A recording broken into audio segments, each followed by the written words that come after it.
Our thanks to Jamal, and let's get more context on the topic by welcoming law enforcement and litigation expert Sonny Slaughter, who also is a former training coordinator and consultant with the Department of Homeland Security Federal Law Enforcement Training Center. It's good to see you again, Sonny. I wanted to start with this. In a state like Maine, why a yellow flag law with so many protocols in place and not a red flag law?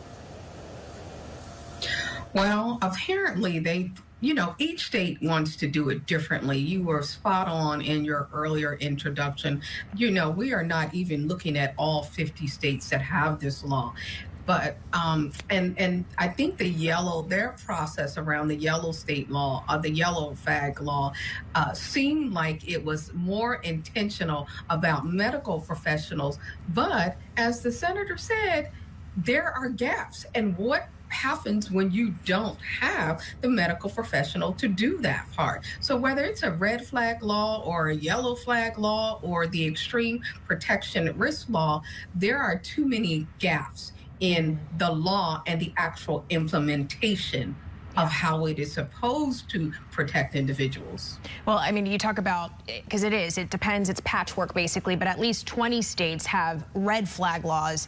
What do you think keeps more states from implementing these kinds of laws? Do you think, is it the gun culture? Is it the Constitution? Is it this challenge in being able to implement it fully? I think it's really about the constitutional right that, so many people feel like that this is an infringement on their constitutional right as opposed to some sort of protection for all people. So when people individualize it and think about self and not that this is to protect all and those who may need to have their guns removed, it becomes such a personal thing and not a concern for humanity. We don't know the exact reason on why Maine authorities didn't do more to start the process to take the suspected shooter's arms after signs of mental instability. There's an investigation underway, but how important is it for everyone, from family to local police departments, doctors, working together to spot things and try to intercept things from happening, especially when, as you described, the system isn't being fully implemented?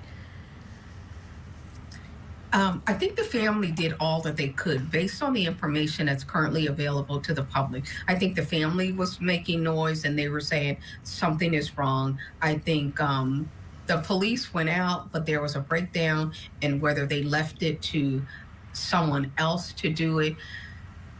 We have to get to a point where the law is just not what we hear, but the action is what people actually do, and that it lines up consistently, and that we can save more people.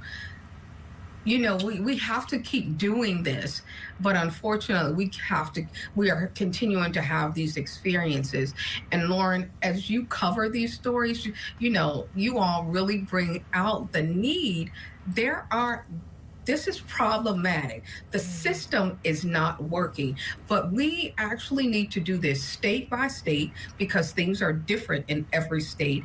And we don't need to wait for the next crisis to happen before we start really figuring out what we need to do. I mean, I don't want to be the pessimist, but unfortunately, I mean, we continue to see these things happening, and yet here we are having this conversation, right? Across the country, there are a number of states, counties, localities that have adopted laws or resolutions that impede gun control. How are these so-called Second Amendment sanctuaries challenging the extreme risk protection orders? Just kind of those two things happening at the same time.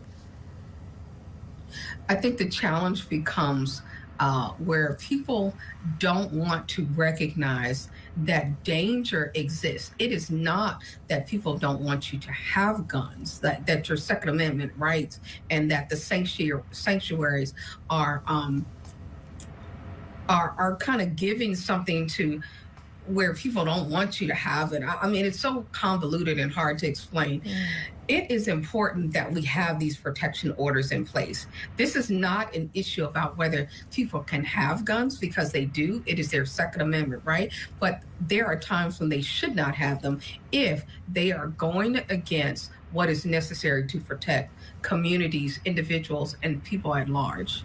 Law enforcement and litigation expert Sunny Slaughter, as always, thank you so much for your insight and expertise. We appreciate it.